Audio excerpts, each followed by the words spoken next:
స్వామివారి భక్తులందరికీ శుభాకాంక్షలు.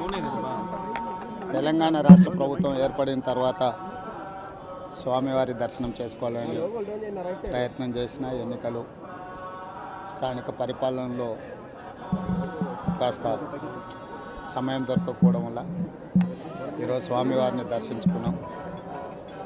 రెండు రాష్ట్రాల సత్సంబంధాలు కొనసాగాలని, రెండు రాష్ట్రాల అభివృద్ధి పదం వైపు నడవాలని, ఆంధ్రప్రదేశ్లో ఏర్పడబోయే ప్రభుత్వము ఆ రాష్ట్ర ముఖ్యమంత్రితో తెలంగాణ ముఖ్యమంత్రిగా సత్సంబంధాలతో సమస్యలన్నిటిని కూడా పరిష్కరించుకొని కలిసికట్టుగా నడిచి రెండు రాష్ట్రాలు అభివృద్ధి పదం వైపు నడిపించే విధంగా ఒకరికి ఒకరు సహకరించుకొని ముందుకు వెళ్ళాలని ఆకాంక్షించను. అదేవిధంగా తెలంగాణ రాష్ట్ర ప్రభుత్వం తరఫున కొండ మీద ఒక సత్రం నిర్మాణము, కళ్యాణ మండపం నిర్మించి తెలంగాణ నుంచి వచ్చే భక్తులకే కాకుండా దేశం నలుమూలల నుంచి స్వామివారిని సందర్శించుకునే భక్తులందరికీ కూడా సౌకర్యాలు కల్పించడంలో తెలంగాణ రాష్ట్ర ప్రభుత్వం కూడా భాగస్వామ్యం తీసుకోవాలనుకుంటుంది.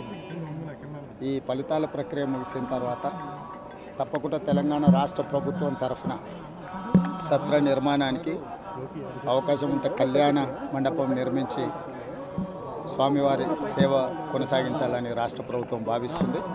తప్పకుండా తొందరలోనే ఆంధ్రప్రదేశ్ ముఖ్యమంత్రిని కలిసి విజ్ఞప్తి చేసి ఇక్కడ స్వామివారి సేవలో తెలంగాణ రాష్ట్ర ప్రభుత్వం కూడా భాగస్వామ్యం తీసుకోవాలని కోరుకుంటున్నాం.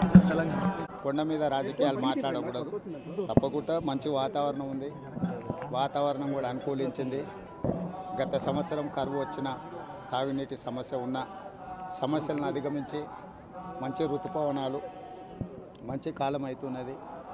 వానలు పడాలి, పంటలు పండాలి, రెండు రాష్ట్రాలు సుభిక్షంగా ఉండాలనే మా ఆలోచన.